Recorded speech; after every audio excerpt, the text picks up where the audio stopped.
সকাল সকাল ঘুম থেকে উঠে আর চায়ের সাথে নোনতা খেতে খুব ইচ্ছে হয়েছে।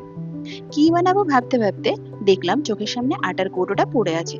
কি বানাবো সে তো নিজেও জানি না। তার জন্য সামান্য পরিমাণ আটা নিয়ে তার মধ্যে স্বাদ মতো নুন আর চিনি দিয়ে, হাফ চা চামচ পরিমাণ জিরের গুঁড়ো আর সামান্য পরিমাণ মৌরি দিয়ে দিলাম সামান্য একটু সাদা তেল। তারপর জল দিয়ে একটা ডো বানিয়ে নিয়েছি। তারপর তার মধ্যে আবার একটু ঘিও দিয়ে দিলাম। সেই ডোটাকে রুটির মতো করে বেলে নিয়ে তার উপর সামান্য পরিমাণ লাল লঙ্কার গুঁড়ো ছড়িয়ে দিয়েছি। আমরা তো আবার বাঙালি, কিছুই ফেলি না। দেখলাম ঘরের মধ্যে দুটো কলা পড়ে আছে, যেগুলো খানিকটা লেগে লেগে গেছে। তার জন্য কলাগুলোকে স্মেশ করে নিয়ে তার মধ্যে সামান্য পরিমাণ লাল লঙ্কার গুঁড়ো দিয়ে আর স্বাদ মতো নুন দিয়ে ঠিক এরকম ভাবে কলাটাকে রুটির মাঝখানে দিয়ে দিলাম। তার উপর আবার বিলেতি ধনেপাতা একটু ছিটিয়ে দিলাম।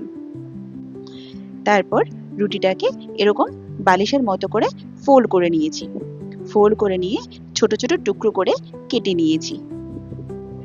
বানাচ্ছি আর ভাবছি, কি বা বানাচ্ছি, খেতে পারবো তো? কেউ খেতে পারবে তো সেটা? দেখুন, ঠিক এরকম ছোট টুকরো করে কেটে নিয়েছি। তারপর কড়ার ফুটন্ত তেলের মধ্যে ও বেচারাদেরকে এক এক করে ছেড়ে দিয়েছি। দুপিঠি উল্টে পাল্টে খুব ভালোভাবে ভেজে নিয়েছি। ভাবছিলাম খেতে পারবো কিনা, কিন্তু এ তো দেখছি চায়ের সাথে পুরো জমে ক্ষীর।